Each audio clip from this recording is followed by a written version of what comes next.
this is April. We're back again. We just got finished talking with Leslie Saylor. I still have Barth Kottner here to my right, as well as now we're joined with Craig Saylor, Leslie's husband, and Jennifer's father.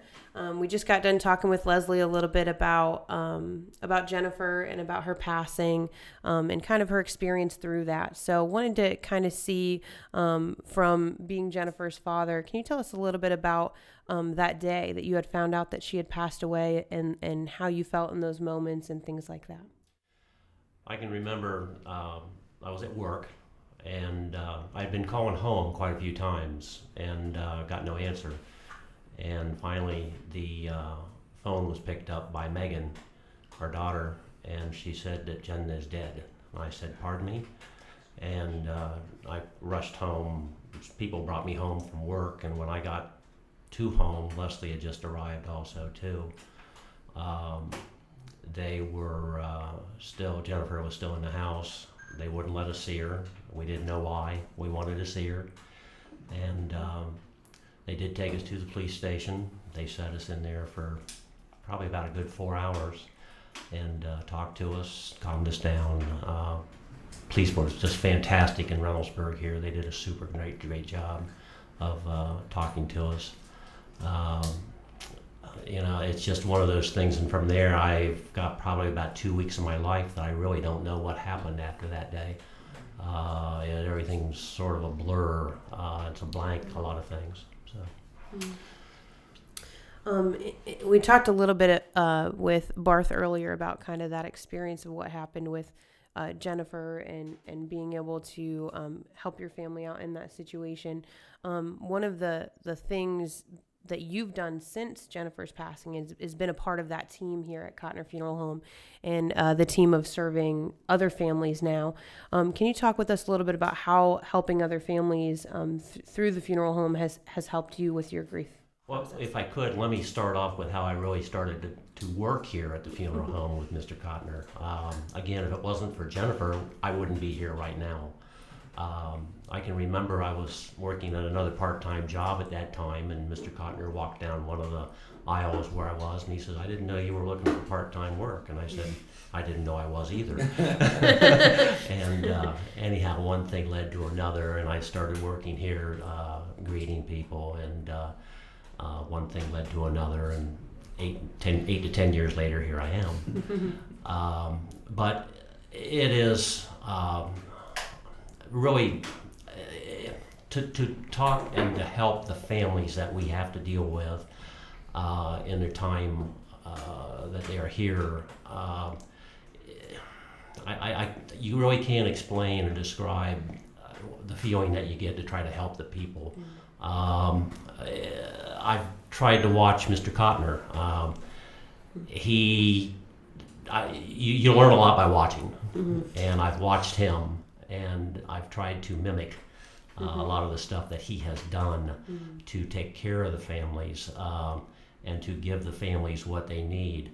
Little things. I can remember with our funeral itself with Jennifer, we were standing next to the casket, and he would come up and hand you a bottle of water.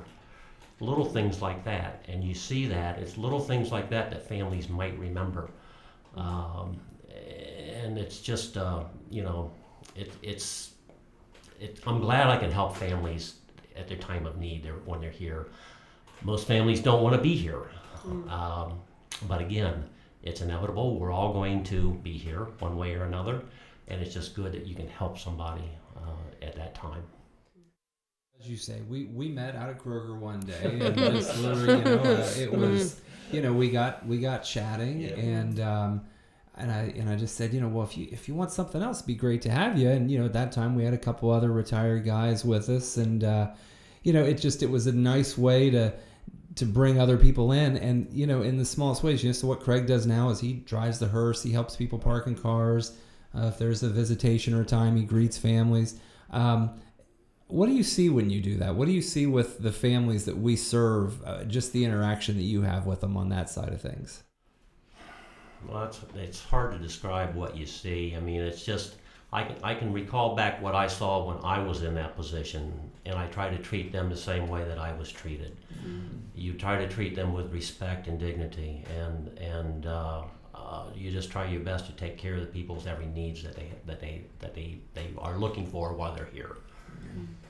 I can think back to one family recently that we served, where you were driving the hearse, and this person had also lost a child, and wanted to be in the hearse with you driving to the cemetery.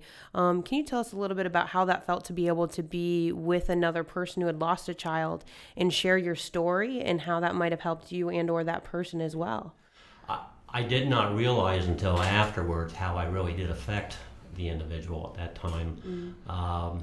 We had a fairly long ride to the graveside from the funeral home, and we talked. Actually, I talked an awful lot for once. But I was telling her that there's no right or wrong way to grieve. There's no right or wrong way to do to show your love for your loss. Don't let anyone tell you what you should or shouldn't do. There's no right or wrong way of anything. And we rambled for a good 20 minutes, on and on. And as I found out later, that I really had quite an impact on her from that ride. So, and I did not realize it. Yeah. What was it that you needed most back then at that time? What were you looking for from your friends, your family, the people around you, that you really felt was the biggest need in those days? I think the biggest need that I wanted was, again, for Jennifer not to be forgotten. A lot of people, when they don't know how to address someone who's lost a member of their family, especially a child, they will run, they will hide, they won't address by name. Jennifer had a name, she has a name. And you always want that person to come forward and tell you or ask you, how are you doing? How is there anything we can do? What happened to Jennifer? What caused her death? And again, I think the key thing is you want that recognition of her existence.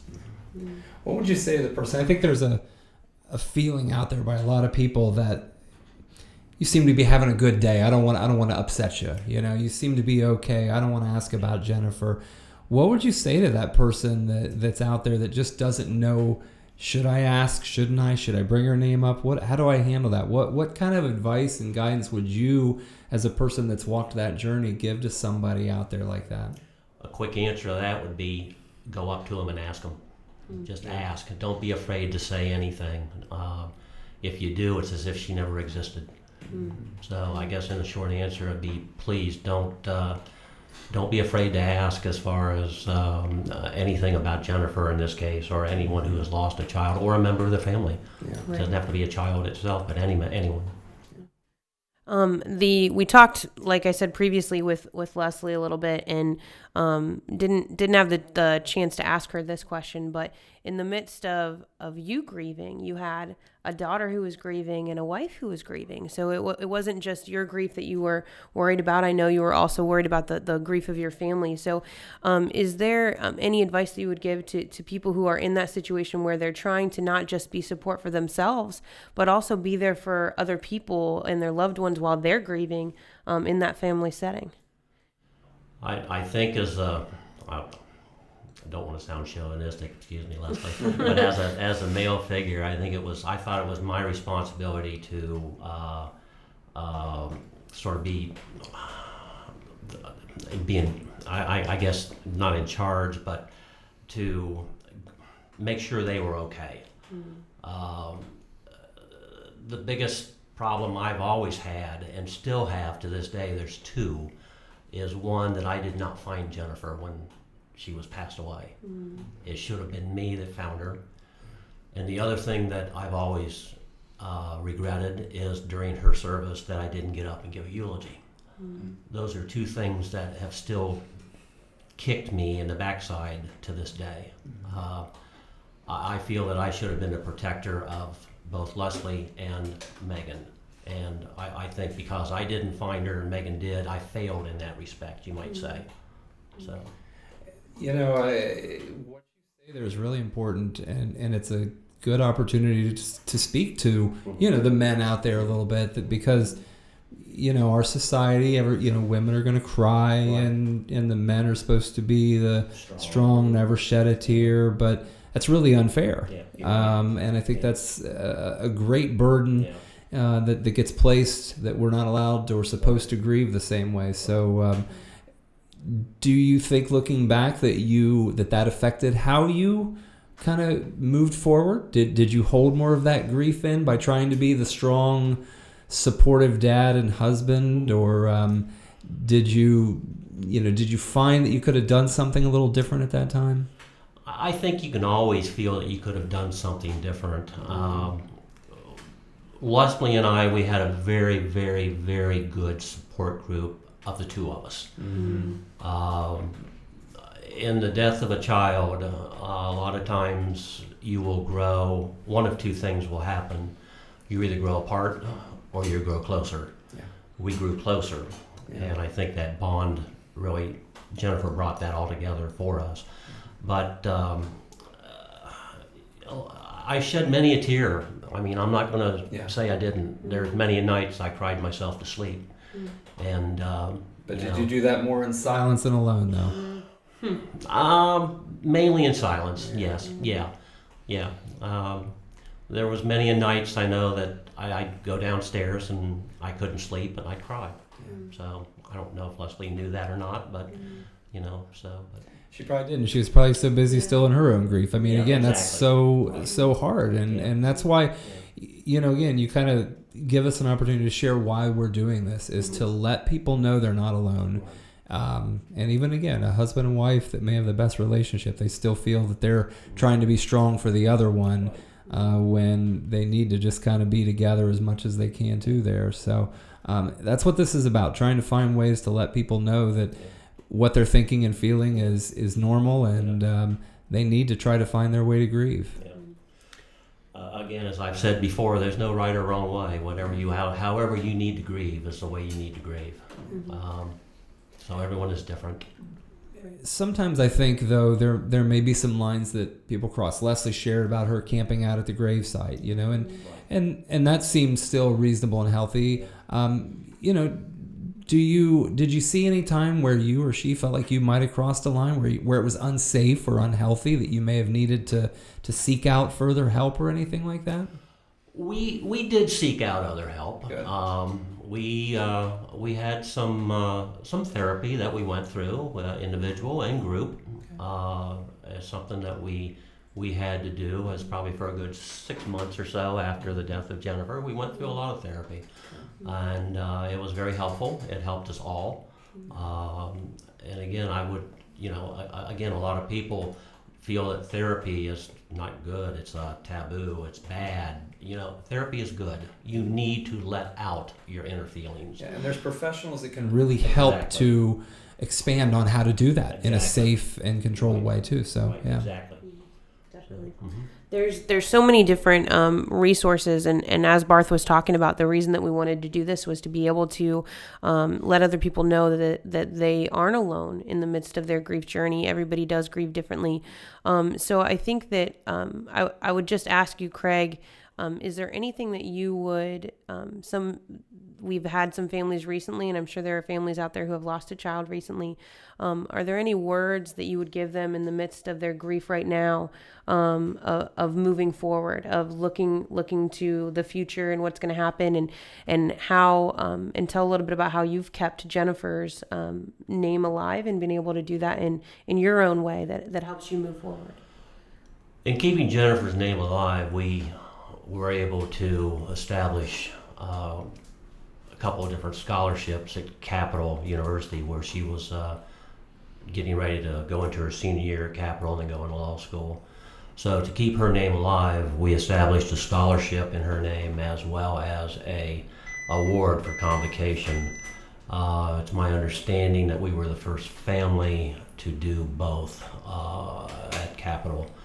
It's a way that we wanted to keep her name alive. I think the only regret we have is we wish that it was through the Reynoldsburg school system instead of through Capital, because Reynoldsburg is where she really came to school and learned to grow. And But to keep her name alive, this is something that we did, was a scholarship and the convocation award.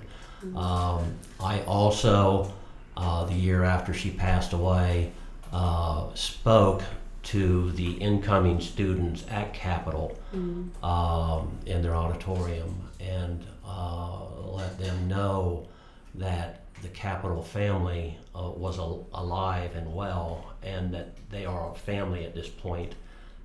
I feel that way here at the funeral home. The funeral home is a family, and we're all family. And anyhow, to keep her name alive, we went into the scholarship through Capitol. Again, I wish that we would have done it through the Reynoldsburg school system. And in the midst of doing that, is there, with you working with the funeral home and feeling like a family here at the funeral home, are there any kind words that you would give to our families who are grieving moving forward?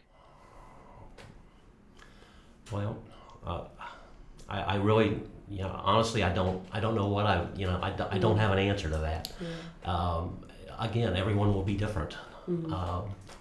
So to answer, I really don't have an honest answer to that question. I'm sorry. Barth, we've talked with Leslie today. We've talked with Craig today, and seen some different faces and sides of grief. Moving forward with this podcast, are there any words that you would say about people listening in, about sharing their stories and being able to move forward and listen to other people's stories and think resources that they may be able to have? Everyone's story is unique. Everyone's situation is unique as well. This is an opportunity to continue to share of a person's life and legacy. I think that the opportunity to come together and talk, it opens up doors so that people don't feel alone. They hear that others have gone through what they're feeling. They see that others are struggling with some of the same things they struggled. I think sometimes people feel guilty for feeling a certain way, and to know that there's others out there who have faced that and survived, it's helpful. We've served families all the time, from children to great grandparents, whatever it may be. And as Leslie said earlier, Jennifer shouldn't be canonized. There were warts, there were real realities. She was a real person. One of the great things I love about funeral service, though, is we hear the good. We do see every person that you think, boy, maybe that person should be a saint. Funerals bring out the best, and I bring out some of the worst in families too, of course. But you hear the great stories. You hear the story about giving the teddy bear to a child. You hear the story about maybe the grumpy old neighbor that, took the stray dog in one day. I don't know what it is, but there's so many stories out there that I love that we hear the good side of people. The world is surrounded with negative. Turn on the news and we're going to hear who's done what to who. Click on your phone and Facebook will tell you everything that's wrong. But this is the real world, and these are real stories with real people, and it's a good thing to look at those positives. It's a good thing to know that there's great people in the world that are struggling through some of our same grief journeys. I know I personally have gone through my own. Mine didn't look like others, and people think I should have had it all together and known exactly what to do.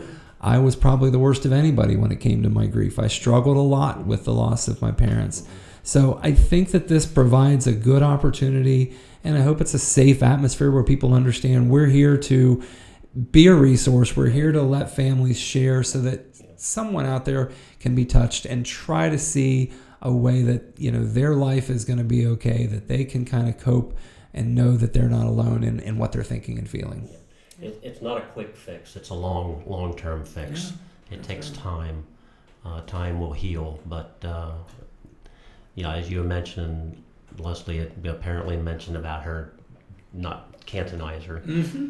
I could really get Jennifer upset. I know that. And one time I know particular was right after she started college at Capitol. And she brought her grade card home. She had to maintain, I believe, a 3-point in order to keep her scholarship. She got a less than 2 point, I think it was. And I said, I forget how I worded it, something that said, you're just going to have to do better and do this and do that. And she went right on the phone and called Mom and said, guess what he just said? He said this. And Mom says, yeah, I know, he. So, but you're right. She was a sweet kid, but again, we all have that streak to us. Absolutely. And she definitely had one. So I think that's great when we can still talk about the real person and be true about who they were and what they were. Well, the other thing was, too, she was going to have after she became a big-time lawyer, she was moving to Atlanta. And she was going to have a great big home down there with a pool. But I was not going to be able to swim in it because I wouldn't let her have a pool when she was growing up. So Paying you back. She's paying me back. Yes. Now, don't forget, when you would take her out to lunch, it would be your privilege to take her out to lunch. So. Well, that was mainly Leslie. My privilege was dinner. So. Well, unfortunately, we're out of time. But Barth, once again, thank you so much for coming in and talking with us. Craig, we cannot thank you and Leslie enough for sharing Jennifer's story and being willing to help families through that. So this has been the end of episode 1. Thank you.